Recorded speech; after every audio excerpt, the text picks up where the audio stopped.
Olá, muito bom dia, investidor, bom dia, investidora. Eu sou o Felipe Nascimento, esse é o BMC Pre-Market. Aqui você fica por dentro de todas as notícias que vão impactar os mercados no Brasil e no mundo. Muita informação, muita análise para você fazer bons negócios ao longo dessa quarta-feira. Hoje é dia 29 de setembro.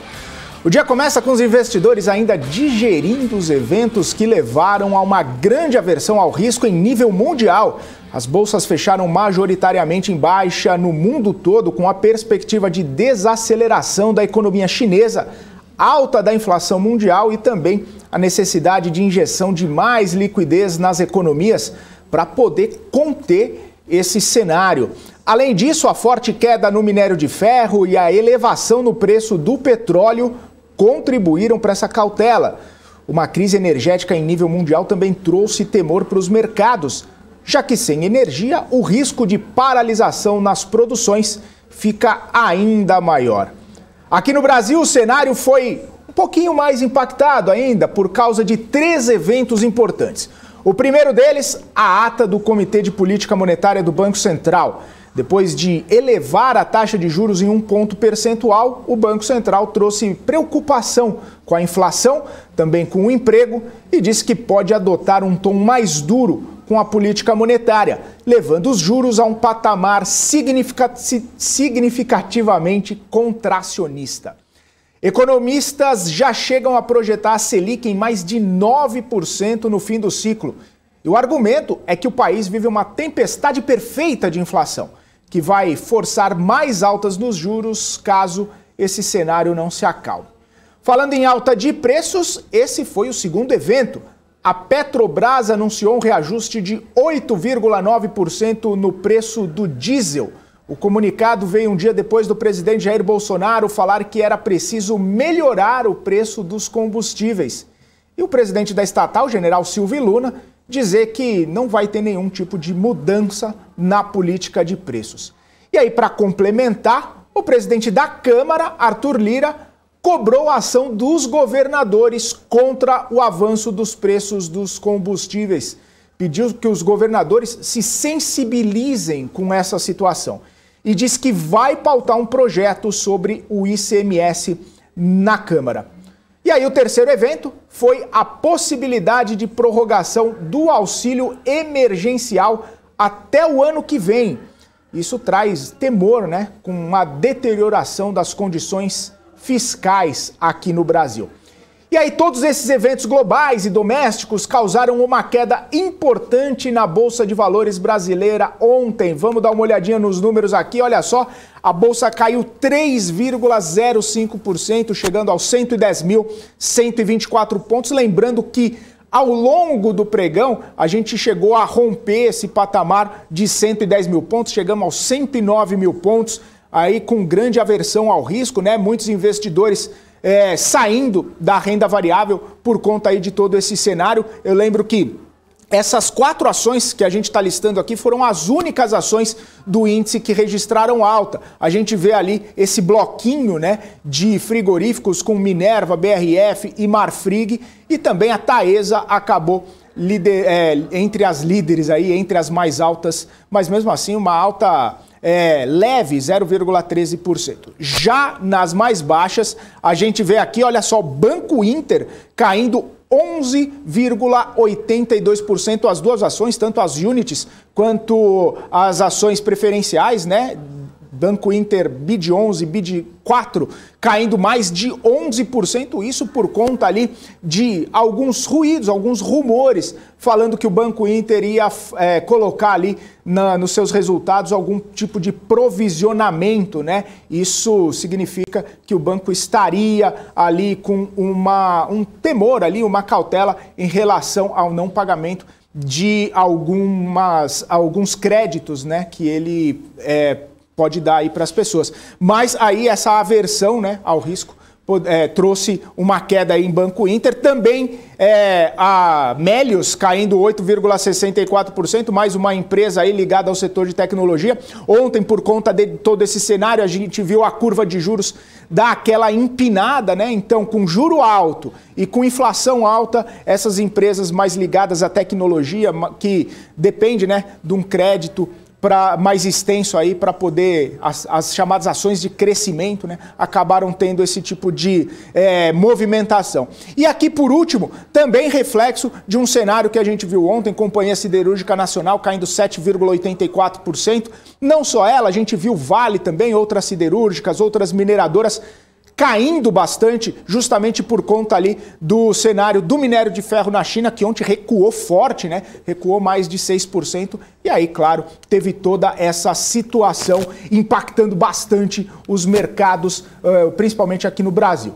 E agora há pouco, né? A gente já falando de hoje aqui, agora há pouco foi divulgado o IGPM, o Índice Geral de Preços Mercado, caiu 0,64% em setembro, depois de ter registrado uma alta de 0,66% em agosto. Só para lembrar, o mercado estava prevendo aí, estava projetando uma queda de 0,43%, 0,44%, então desacelerou mais do que o mercado previa. Com esse resultado, o índice acumula uma alta de 16% no ano e 24,86% nos últimos 12 meses.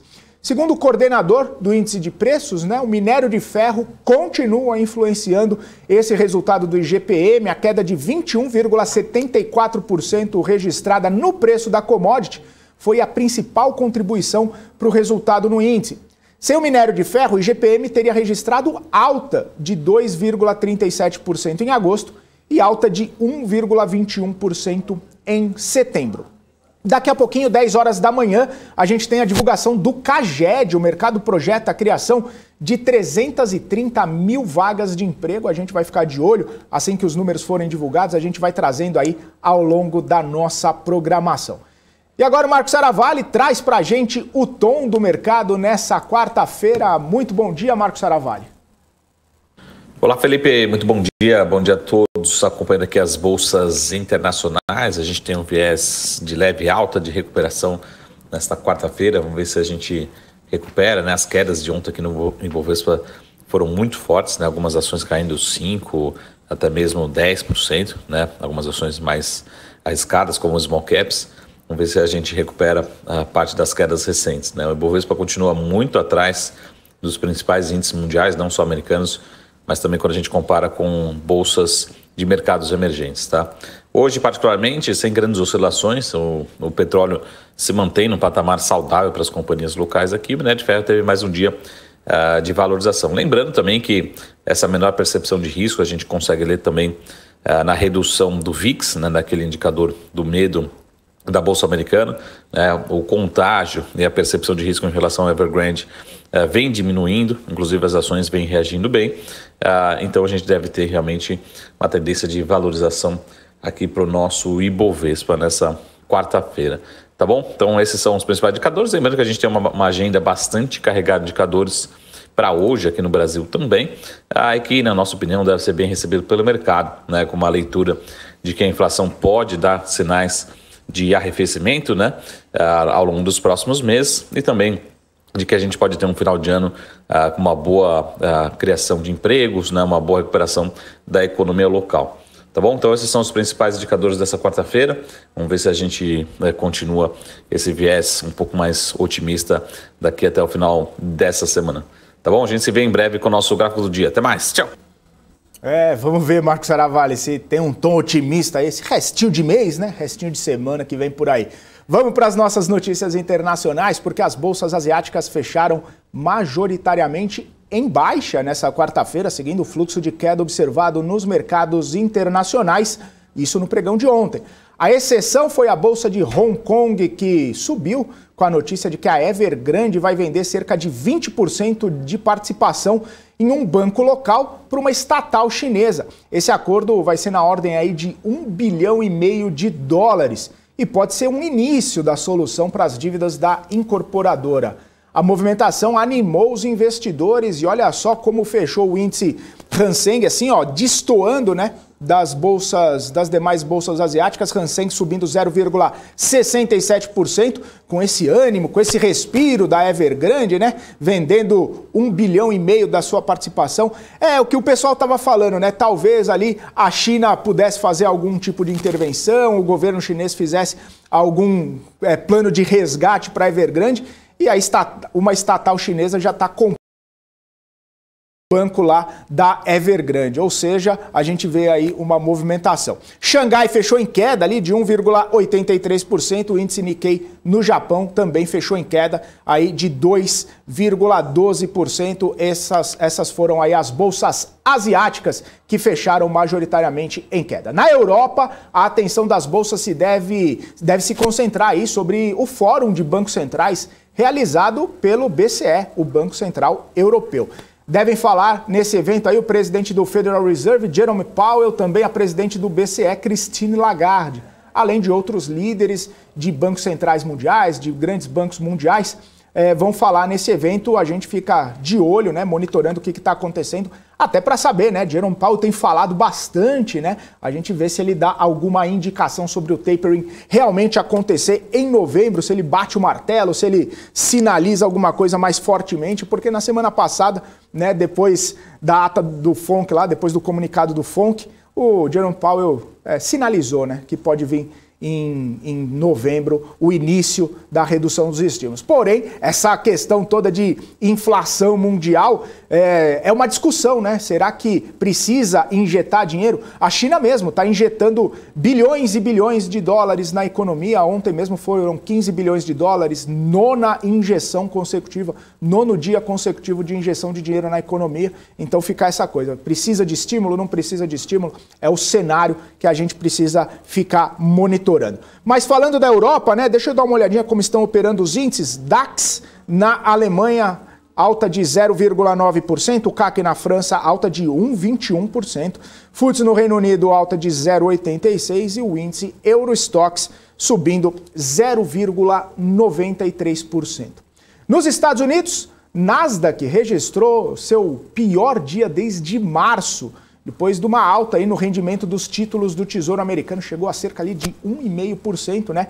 Esses títulos do Tesouro Americano. Foi a 10ª queda do Nasdaq entre as últimas 15 sessões. As ações do setor de tecnologia lideraram as perdas. Facebook, Microsoft, Alphabet perderam mais de 3% e a Amazon perdeu mais de 2% no índice. Outro ponto que vem pesando no mercado acionário é o debate sobre o teto da dívida, assim como preocupações com as cadeias de suprimento e também alta de preço ao consumidor. Mais uma vez, a inflação pesando, mais uma vez, a inflação trazendo preocupação para o mercado acionário, trazendo aversão ao risco.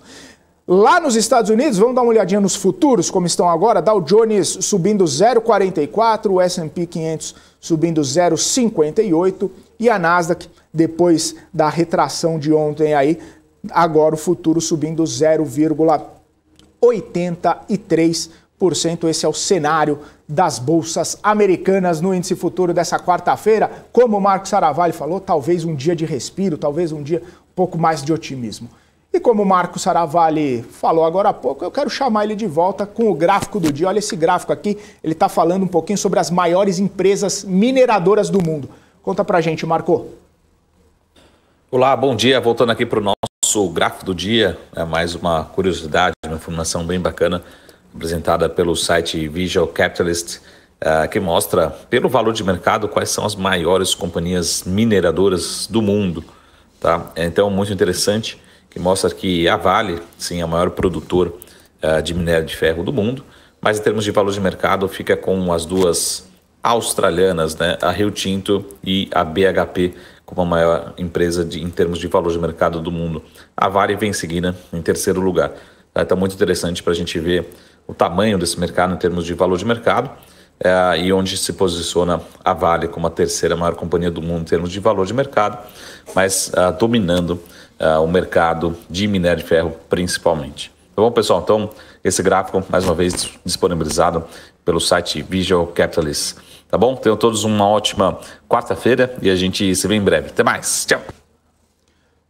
Vamos aos destaques corporativos. A Petrobras comunicou ao mercado que assinou o contrato de arrendamento do terminal de regaseificação de gás natural liquefeito na Bahia. O contrato foi firmado com a empresa americana Excelerate, no valor de aproximadamente 102 milhões de reais, e começa a valer esse contrato e fica valendo esse contrato até dezembro de 2023. A Eletrobras vai receber 2,67 bilhões de reais em créditos da conta de consumo de combustíveis. Esse valor é resultado aí de 8 processos da empresa. A Eletrobras vai receber esse montante em 60 parcelas atualizadas pelo IPCA, com início do pagamento no ano que vem. A Corsan assinou o contrato com o BNDES para privatizar e fazer o IPO da companhia no ano que vem. O BNDES vai ser o assessor direto do governo do Rio Grande do Sul nesse IPO. No fim do processo, o Estado vai ficar com cerca de 30% de participação do capital da Corsan. E a M. Dias Branco fechou um contrato para a aquisição da Latinex. A empresa reforça a presença da M. Dias Branco em health food e snacks, além de marcar a entrada no segmento de temperos, molhos e condimentos. Segundo a empresa, a aquisição reflete a estratégia da M. Dias Branco de incluir no seu portfólio produtos com alto potencial de crescimento e valor agregado. Essa operação pode chegar até 272 milhões de reais. A West Wing comprou a Zarpo Viagens. A empresa trabalha com hotéis selecionados. É a entrada da empresa num novo segmento que aumenta aí seu mercado endereçável. Para a West Wing, a empresa adquirida tem uma lógica de oferecer preços imbatíveis e também focar no atendimento ao cliente. O valor dessa aquisição não foi revelado. A Engie Brasil anunciou a aquisição da Açusol Geração de Energia, que detém um projeto fotovoltaico no Rio Grande do Sul. O valor total da operação é de até 41 milhões de reais. O projeto tem capacidade instalada total estimada de até 750 megawatts. Segundo a Engie, amplia em aproximadamente 50% o potencial de capacidade instalada do seu portfólio.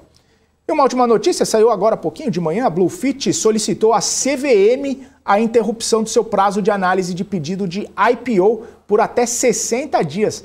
A rede de academia disse que a medida foi adotada por causa das atuais condições de volatilidade no mercado de capitais. A Bluefit pretendia levantar 600 milhões de reais para colocar de pé aí esse seu plano de expansão.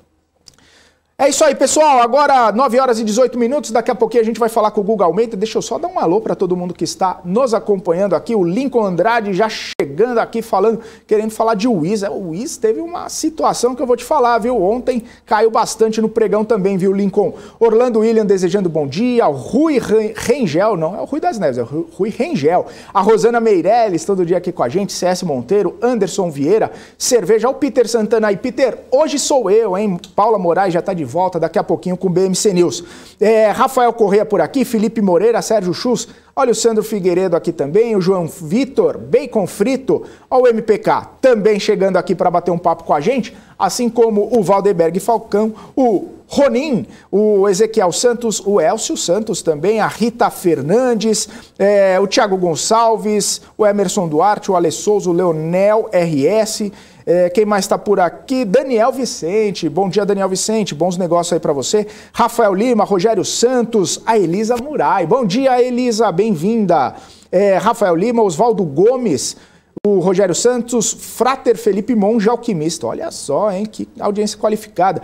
Professor Ribeiro, Marcos, o Guilherme Nascimento, Diego Faustino, a Andréia Oliveira, o Eduardo Leite, a Renata Nunes, já tá tirando onda aqui essa Renata Nunes? Ah não, velho, tá brincando comigo. Rafael Lima, Atílio Felipe Neto, muito bom dia a todos vocês, sejam muito bem-vindos, prazer estar de volta aqui e um prazer também falar novamente com ele, Guga Almeida, todas as manhãs aqui com a gente.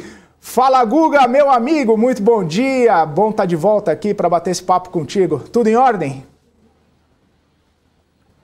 Bom dia, Felipe. Bom dia, pessoal. Pô, tava com saudade, Felipe, da gente bater esse papo aqui. Legal, aqui na parte da manhã. E o mercado parece que vem também nos presentear no dia de hoje, hein? Pois é, foi só voltar para o pre-market que o mercado resolveu dar uma respirada, viu, Guga? Parece que tem alguma coisa a ver, mas não tem nada a ver. Não, as coisas começam a complicar. Parece que tem alguma relação causal aí, mas não tem nada a ver eu voltar pro Primark e o mercado subir. Tem nada a ver. Mas é bom saber essas coincidências da vida. Porque ontem, né, tava até vendo, ontem foi uma aversão muito forte ao risco do mercado, né? O cenário global, o cenário doméstico. Ontem foi um dia daqueles, né, Guga? A gente chegando até baixar os 110 mil pontos ali. E eu olhava para aquele índice caindo lá, eu fiquei só pensando, falei, para onde que vamos, né? O que será que vai acontecer? E aí o cenário todo pegou o investidor, né? Aí não de surpresa, mas porque a gente já está vendo essa movimentação de baixa aí, mas foi pesado, né? Foi. De fato, essa mudança de expectativa, principalmente em juros lá nos Estados Unidos, tá? É algo que faz com que se tenha uma percepção, tá? E uma reavaliação dos valuations das companhias. E em função do patamar de preço que se está lá fora, tá? Está num patamar muito atrativo para os investidores realizarem lucro. Então, quando tu olha assim, o nível de preço que a gente olha, principalmente para a Nasdaq, né, S&P 500 e tudo mais, qualquer pequeno estímulo para gerar uma realização de lucros, os movimentos eles são bem intensos, tá? Eles tendem a ser bem intensos em função do patamar que a gente está lá. Então, investidores querem proteger lucros, tá? Consequentemente, acaba que nós temos uma movimentação muito intensa lá fora. Quando nós olhamos aqui para dentro, Felipe, e eu vou compartilhar minha tela para que fique mais fácil para o pessoal poder interpretar, né? E a gente poder também olhar em conjunto, eu venho falando para vocês dos níveis de 112.200 pontos para o nosso Ibovespa, como sendo um grande divisor de águas, né? E eu queria um mercado mais lateralizado acima desses 112.200 pontos. Eu acho muito importante, tá? A gente já teve alguma confusão assim no passado? Sim, se nós olharmos aqui para março, tá? Porque todo momento de tensão na nossa bolsa, desde esse período de Covid, que foi fevereiro do ano passado, todos os momentos de tensão, a volatilidade ela aumenta muito rápido. Os investidores eles entram num patamar de aversão a risco muito forte. Como a volatilidade está muito forte, aqueles investidores que são mais qualificados, que sabem o que estão buscando, eles conseguem retornos mais rápidos e, consequentemente, eles estão dispostos a executarem as suas operações, executarem as suas posições de forma muito forte. Se nós formos olhar, Felipe, desde que começou o tema Covid, a gente tem vários fantasmas, né, numa sequência. Primeiro, poxa, vai ter cura? Né? Então, poxa, quando se pensava lá atrás sobre cura, se falava o quê? De 2 a 5 anos. Né? A gente conseguiu, para se ter uma cura, se conseguiu aí uma movimentação mundial, né, uma força-tarefa mundial como nunca se viu antes, e se ter aí uma cura, a vacina, antes do tempo previsto. Né? Então, querendo ou não, os analistas estão errados, o mercado está sempre certo. Mas nós, analistas, né, que ficamos equivocados. Depois, a gente tinha uma sensação de retomada da economia. Vai acontecer, não vai acontecer? Né? Vai ter vacina para todo mundo, o Brasil não compra vacina, vai ser todo mundo vacinado. Se tu for olhar as no meio do caminho, né, que justifiquem as quedas, elas geralmente raspam na verdade. Elas raspam, elas não são a verdade. O ponto é que a gente tem uma tendência a achar que aquelas narrativas elas são a verdade, elas vão traduzir a verdade futura, e elas não conseguem. Depois a gente teve o tema da inflação, que querendo ou não, dentro do que a gente vinha conversando, eu vinha conversando aqui com todos vocês, tá? Quando eu falava de inflação, o que eu comentava? Olha, lá por outubro que nós vamos começar a ter uma resposta positiva por todas essas intervenções de mudança de juros que começou em abril, né, deste ano. Então, até abril se arrastou, né, Brasil com juro real negativo, a gente ainda está com juro real negativo, expectativa de juro real negativo, ok, mas a gente está nesse movimento de alta de juros para compensar, né, todo esse atraso que nós tivemos lá atrás. Bom, inflação começa a gerar resultado. Ah, Guga, mas tem o tema do minério de ferro, ok, mas se a gente for olhar, cada lugar tem a sua intervenção do jeito como consegue. Tá? Eu vou parar aqui, como eu não estou mostrando aqui no gráfico, cada lugar tem a sua intervenção do jeito que consegue. Então, pô, se tu vai pensar em China, a intervenção deles lá é diferente da intervenção que consegue se ter aqui dentro do Brasil. Cada mercado tem sua particularidade, cada mercado vai ter o seu jeito de agir. Não dá para querer que tudo seja igual. Por isso que também, quando eu vejo algumas pessoas comparando mercados diferentes, né, e trazendo aquilo para uma linearidade, pô, ali vai ter erro de análise, obviamente, porque cada lugar é diferente, cada lugar responde às intervenções de uma maneira diferente. E tá ok, é assim e ponto final, né? O errado é achar que tudo vai ser igual. Bom, depois a gente tem, né, a gente está tendo aqui agora esse movimento de alta nos juros, a resposta demora 6 meses, pô, quem sabe agora a partir de outubro a gente não começa, né, a enxergar um pouquinho mais de surpresas positivas aí em relação à inflação. Quem sabe, né? E aí a gente entra numa cena dos próximos capítulos. E aí eu volto para o gráfico. O que nós temos aqui no gráfico, né? O que nós podemos interpretar aqui nos gráficos? Bom, toda vez que a gente tem aqui uma possibilidade de final de queda, tá? Eu continuo aqui com os meus cenários para 106 mil pontos, para 100 mil pontos, para 94 mil pontos, 93, né? 93 alto, vamos assim dizer. Continuo, mas o meu grande divisor de águas continua sendo 112. A gente teve algo semelhante lá no passado, tá? Porque, querendo ou não, por que eu uso esse 112, tá, Felipe? Para que a gente possa entender aqui, não é porque eu estou olhando essa movimentação do passado aqui, tá? Não, aqui no passado, quando nós olhamos para cá, para essa região, a gente teve aqui um primeiro movimento de baixa, não, uma primeira situação aqui de baixa, a gente projeta a situação de baixa, ela estava nesse mesmo patamar, nesse nível de preço aqui. Depois que a gente chegou aqui, o mercado ele ganhou volatilidade e ficou trabalhando até que ele se estabilizou acima do nível de preço e aí entrou em tendência. Tá? Então, esse aumento de volatilidade, né, intradiária traz uma diminuição na volatilidade histórica quando a gente olha diária, porque quando tu olha aqui para essa movimentação, alta e baixa, alta e baixa, alta e baixa, a percepção de volatilidade intradiária, ela aumenta. Mas quando a gente olha para a questão do patamar de preço que o mercado fica, que aí me traz a volatilidade histórica, ela vem caindo. E aí depois o mercado entra em tendência, e quando o mercado entra em tendência, a volatilidade cai mais ainda. Tá? Cai mais ainda. Então é importante a gente olhar isso. O que nós temos aqui? Por que eu estou usando esse 112,200, né, para que fique traduzido para as pessoas novamente? Quando a gente olha essa movimentação que nós tivemos aqui de baixo, eu falo isso muito lá no programa Geometria, e eu projeto para cá, eu estou com este número do 112,200 aqui como a minha referência. Tá? Eu estou com esse número aqui do 112.200 como minha referência. Estamos volátil aqui neste período? Sim. Tá? No mesmo patamar de volatilidade que nós tivemos no início do ano? Não, olha só, a gente está um degrau abaixo dessa volatilidade. Tá? Ok, legal. Tá? Por que está um degrau abaixo dessa volatilidade? Porque a gente está muito mais tempo nessa tendência de baixa. Ela vem carregando mais tempo. Então o mercado ele está mais acostumado com essa movimentação. Beleza, o que nós vamos enxergar aqui?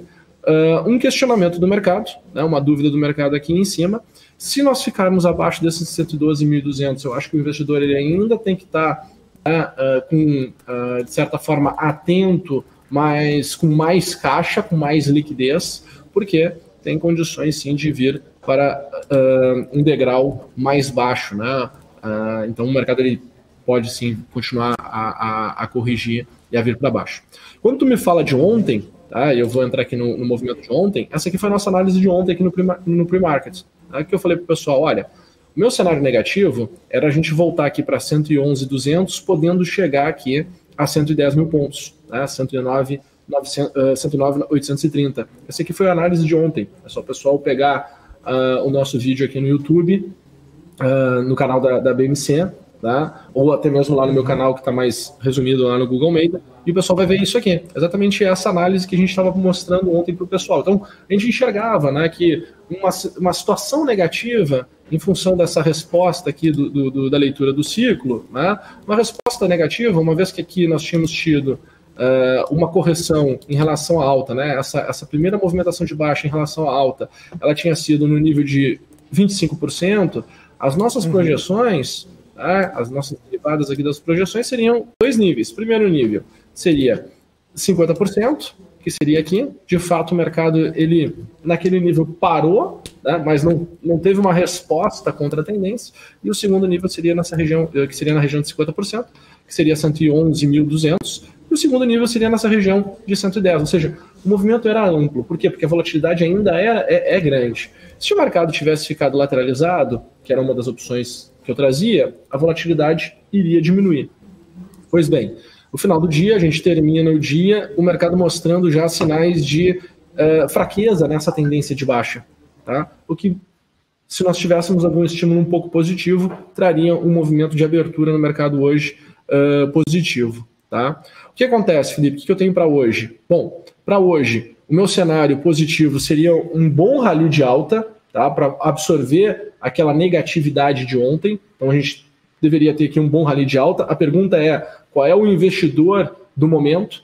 Tá? Porque, querendo ou não, a gente tem aí investidores institucionais locais, a gente tem investidores estrangeiros institucionais, a gente tem os fundos multimercados, que para mim é o player que está mais machucando o mercado hoje, tá? Que é o que mais está batendo no mercado mesmo, são os multimercados que estão voltando a se posicionar em juros, em função do patamar que está os juros hoje, e se tem uma percepção de que ainda vai se aumentar o juro, pelo menos para chegar aí nos 8,25, podendo chegar na casa dos 2 dígitos, né, numa sequência caso a inflação não comece agora no curto prazo, mostrar, né, uma resposta positiva a toda essa movimentação que nós tivemos aí do Banco Central ao longo desse ano aqui no Brasil. Tá? Então, temos o multimercado e temos o varejo.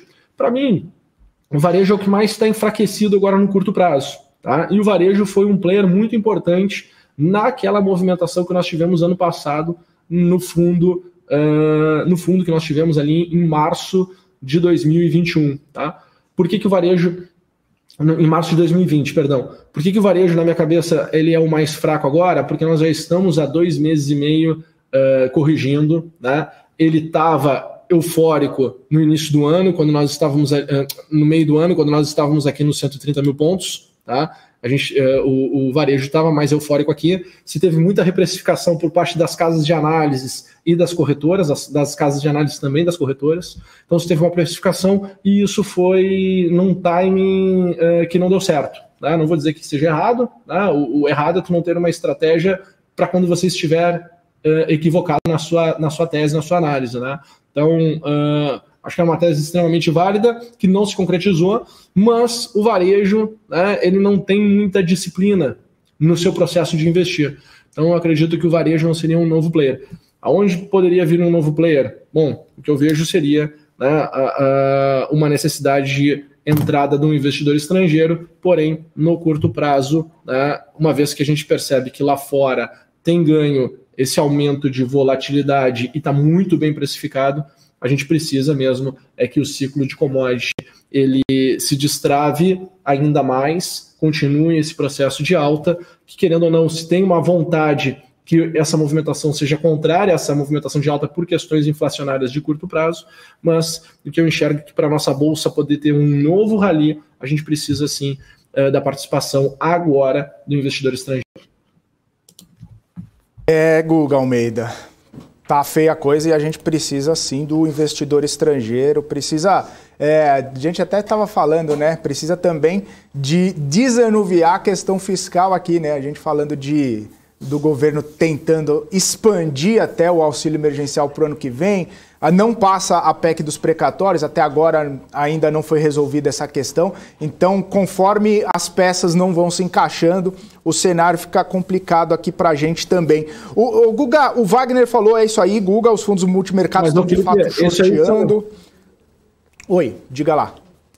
Felipe, desculpa te interromper, mas esse ponto do desanuviar a questão fiscal é exatamente o ponto que falta para que a gente possa ter mais transparência com o investidor estrangeiro e ele possa se sentir mais confortável em trazer o recurso e manter o recurso.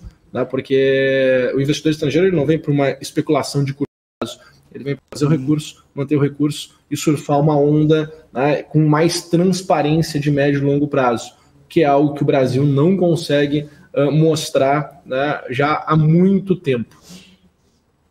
É isso mesmo, é essa a situação mesmo. Enquanto tá meio nebuloso o negócio aqui, ninguém vai colocar dinheiro aqui, Guga.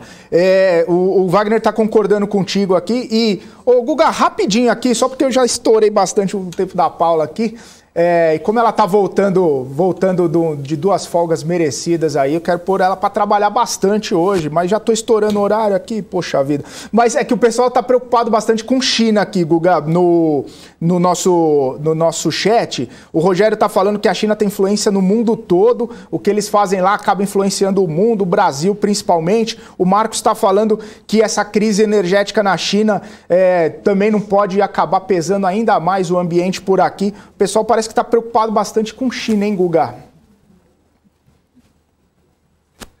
A China é um player que, querendo ou não, precisa crescer. A gente não pode esquecer disso, né? Que a China ela tem uma necessidade de continuar crescendo. E lá eles fazem planejamentos de 30 anos. Lá eles têm esse problema de poder trabalhar 2 anos, né? Porque aqui no Brasil você consegue trabalhar 2 anos. Primeiro ano, né, troca 2 anos de 4. Né? O último ano é para campanha política, o primeiro ano é para reorganizar a casa de acordo com como se quer, e 2 anos, de fato, tu tenta trabalhar. Esse nosso último governo, nesses 2 anos, acabou que teve uma complicação, que teve uma pandemia mundial, né, que acaba, né, gerando outras problemáticas. Né? O Guga, então, praticamente um ano trabalha e o outro ano é tentando reeleição, né? Então, aí já viu. Então tem todos esses complicadores no nosso modelo, que no modelo deles lá eles não têm. E como eles têm que crescer, né, pensa bem, as estratégias deles e o posicionamento deles em relação ao mundo todo, né, ela é muito estratégica. Hoje eu estava vendo um post até de um amigão meu, ele estava comparando lá os imóveis, né, a quantidade de imóveis vagos. Eu comentei com ele, olha, uma suposição, não é uma certeza minha, é uma suposição minha. Pensa o seguinte, você tem lá 90 milhões de imóveis vagos, né? Pois é, mas quantos milhões de pessoas tu ainda tem que não tem imóvel lá na China? E nos outros países, os imóveis vagos, existe a necessidade de uma compra, né? Então, o consumidor ele precisa ter capacidade de comprar.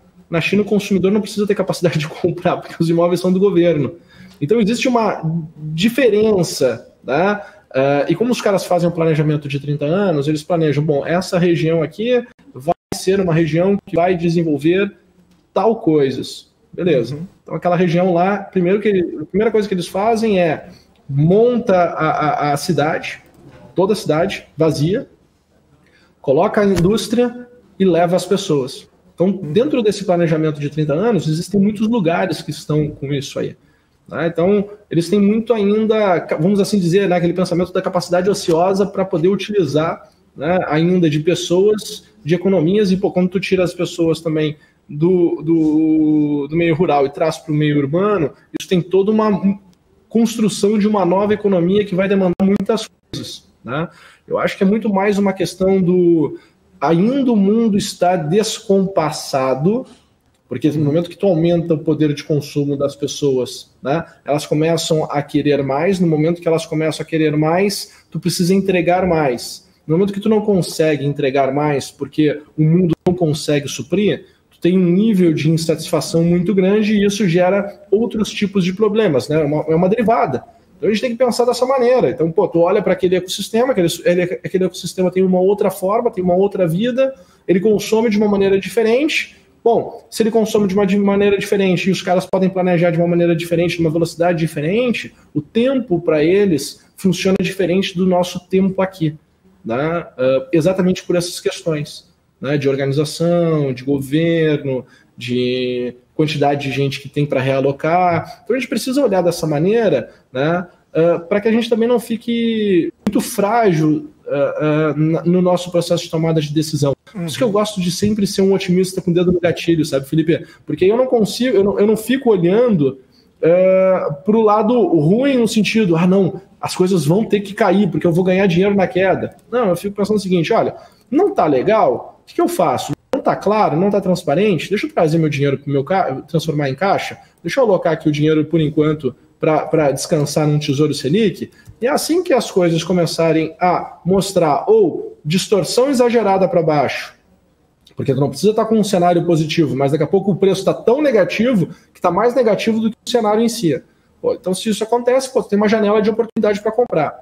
Ou, se daqui a pouco, né, o cenário já está melhorando, mas o preço ainda não respondeu. Então, o investidor tem que entender o que está procurando. Por isso que eu gosto de sempre ser um otimista, acreditar que no final, né, a gente vai superar os desafios, né, a humanidade vai superar os desafios, e hoje a gente tem muito recurso de comunicação, de pessoas, de conhecimento, tecnologia, liquidez, né? Então eu acredito que na frente a gente vai estar melhor.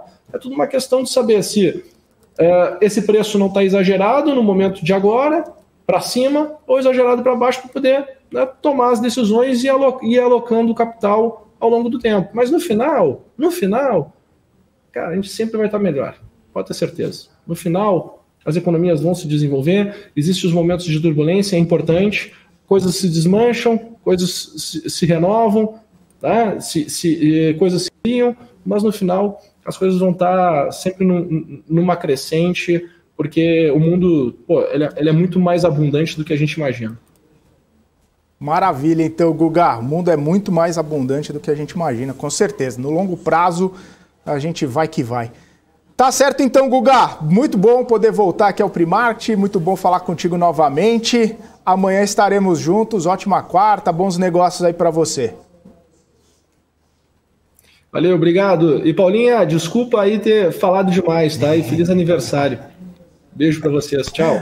Obrigada, Guga. Valeu, Guga. Abração pra você. Tchau, tchau. Ela tá agradecendo aqui, ó. Acabou de falar obrigado.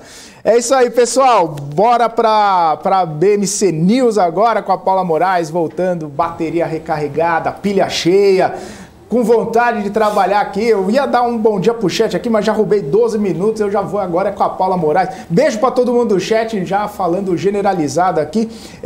O Rui já tá até me zoando, que hoje eu bati recorde. Paula Moraes, muito bom dia! Bom dia, Felipe! Volta. Só voltei por sua causa, viu? Porque fiquei com dó aí, eu queria ter emendado um restinho da semana, sabe? Mas, tô deixando o menino trabalhando muito, então eu acabei voltando. Pouco esses Tava dias, difícil querer voltar, viu? Deixa eu me arrumar que eu tô vendo que eu já voltei torta, daqui a pouco vão brigar comigo. Paula... Mas tá aí, eu ia voltar na segunda, aí acabei esticando a terça para aproveitar lá ontem, meu dia, mas tava difícil, viu, Felipe? E ganhou o presente do aniversário, hein? Batemos 30 mil inscritos no nosso canal aqui do YouTube. Eu falei que a gente ia conseguir, foi um grande presente. Presentaço. Eu acho que até amanhã ainda dá para aumentar um pouquinho essa meta. Vamos ver. Aumentar mais um pouquinho? Aumentar mais um pouquinho a gente consegue, dá uma esticadinha. 50 mil, tá bom? Já, não, até amanhã, Felipe. 50 mil eu já ia colocar de prazo para o final do mês que vem. Mas... 40... A Débora tá falando 40 mil até semana que vem. Vamos lá, é isso aí, vamos lá, vamos aumentar. Mas tá certo, então, Felipe, obrigada aí por ter ficado no meu lugar aí, obrigada mesmo, foi um grande... Eu fiquei ali meio off, não vendo muito, mas acompanhei aí um pouco das notícias, mandaram muito bem, obrigada. Valeu, Paula. Valeu, até mais. Precisando, tchau, tchau. Tô aí. Até daqui a pouco no BMC Market. Até, tchau, tchau.